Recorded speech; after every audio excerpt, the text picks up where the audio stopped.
Okay, so, and then the next part is talking about an application of this idea for changing the velocity because of an acceleration vector. Okay, it's an area of projectile motion.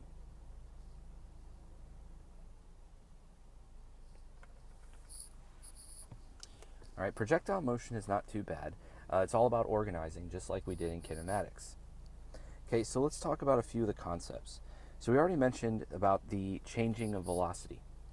Okay, and I said that as the acceleration vector points downward, we see that that's how the direction of the velocity changes.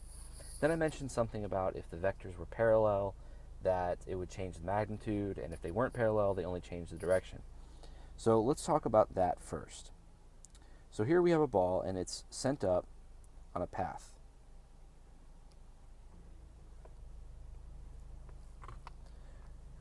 Okay, so if we look at each point, there's a velocity vector at each point. So here's the initial launch velocity. Now that velocity breaks up into two vectors. Okay, and we saw how to do that in the vector video. I can break it into a horizontal, and I can break it into a vertical piece. Now, throughout this entire path, we know the only acceleration is gravity. Okay, and it's pointing downward. So because of that, if the acceleration is always downward, that's going to cause the velocity that's vertical to change. Because since those are parallel, those magnitudes will always affect one another. Okay, so for that reason, sometime later, so now the ball is, say, here. The velocity is tangent to the curve, the velocity vector. And if I go to, well, hang on, I drew that too big. All right, so the important thing is, because of the acceleration is only changing the green line, the red line should stay just about the same. Well, it should stay exactly the same. I'm just trying to draw it right. Okay, and then the acceleration is going to cause the green line to decrease a little bit. Now if I try to draw the resulting vector, you'll see that it got a little shorter than the first one, and it's even turning a little bit. As I go to another point, again, gravity is the only thing affecting on it. So if gravity is straight down, then the next velocity should be even smaller. And since we're at the top of the path, this would mean there is no vertical velocity. However, since the downward acceleration does not affect the horizontal motion, we still have the same horizontal velocity to the right. So at every single point, we will have the same horizontal velocity. It doesn't matter where we are in the path. The horizontal velocity does not change. However, the vertical velocity, because of gravity, will start to get a little bigger, a little bigger, and a little bigger. And so at each of these points, the resulting velocity, as you can see, is turning sharper and sharper towards the ground because it's going to speed up as it falls back. Okay, and so that's the main idea of how the projectile motion occurs and why it's changing direction, why its magnitudes and its directions are changing. So what we want to do is analyze a problem for this. So let's say we have an object that, we'll start simple, is sitting on top of a table. We'll say the table is 1 meter tall.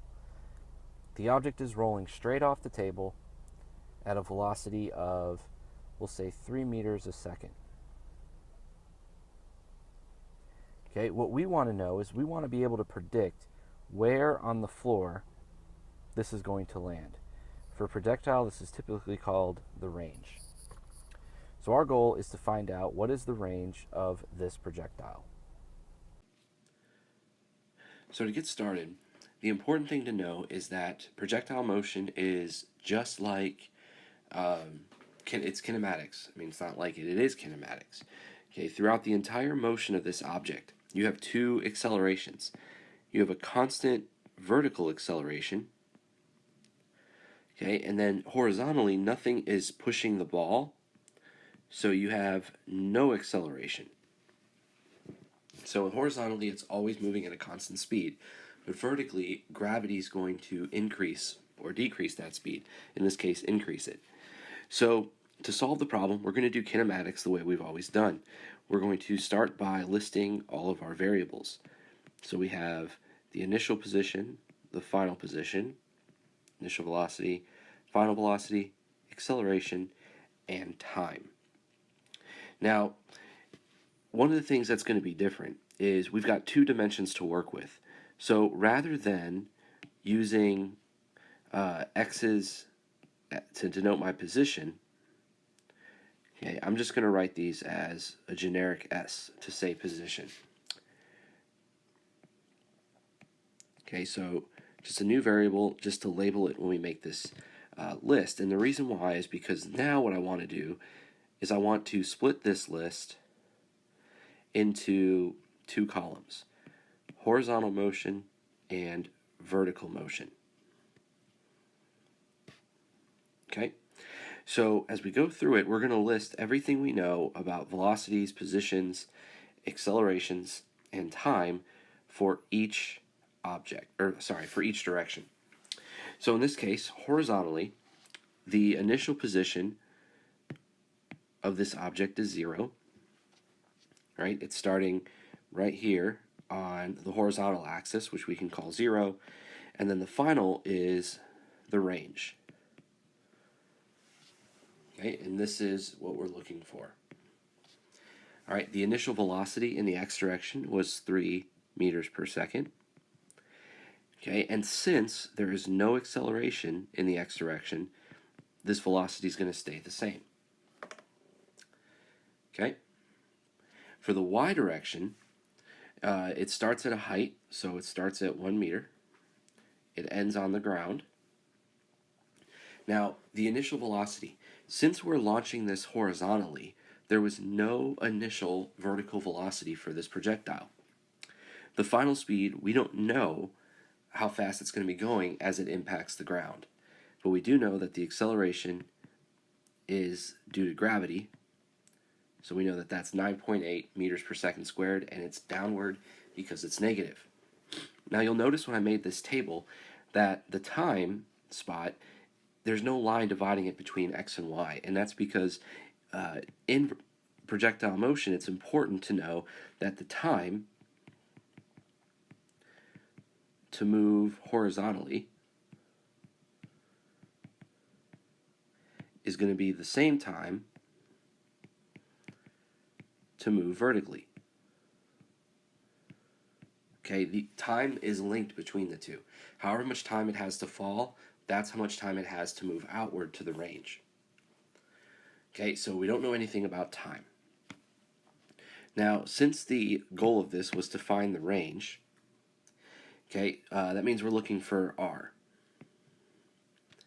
Now, if that's the final position, the only equation I can really use for this, since there's no acceleration, is that the final position is equal to 1/2 acceleration time squared plus the initial speed times t plus the initial position.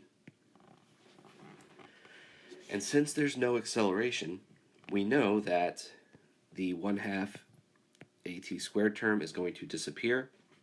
We also start at the origin. Now, just so you don't have to reinvent this wheel every time, for a projectile, once it's in the air, this is the only equation that we can use to solve for how far away it goes. Since there's no acceleration, this is the only thing that exists for us to use. Okay, so you don't have to keep picking the long kinematic equation to get here. In the end, we should know that that is our limit. So if we're looking for the range, and we know the velocity was 3 meters a second, the only problem is we do not have time. Okay, so before we could do this, we need to get time first. Now, since we've already gone down the x to come up with our equation, and that's what made us realize that we don't have time, now we can look at the y column and try and figure out time from there. Okay, so let's change our perspective and try to figure out what is the time of fall.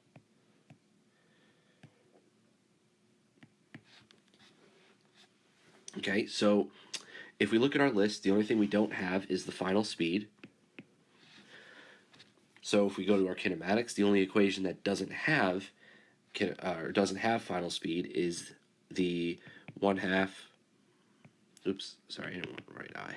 Y1 is 1/2 at squared plus initial velocity times t plus the initial position. Now keep in mind we're in the y direction this time. So we can go through and simplify some things. We know that vertically the initial velocity was 0, right? We have that listed in our table. The final position is the initial position is 1 meter, but the final position is 0. So what's left is we have 0 is 1/2 at squared plus y initial. So let's put in our numbers. This is 1/2 negative 9.8 times time squared plus the initial position of 1 meter. Okay, and if you solve this for t, you will get a time of roughly 0.45 seconds. So now that we know the time of fall, we can plug that into our equation to find the range. So the range is going to be 3 meters per second times 0.45 seconds, and that'll give us a range of about 1.4 meters. Okay, so if we were to set up this setup in lab, you could have a marble. It's rolling 3 meters per second when it reaches the end of the table. Say the table is 1 meter high from the ground. We could accurately predict that this marble is going to land 1.4 meters from the end of the table. And that's actually the next lab you guys are going to do.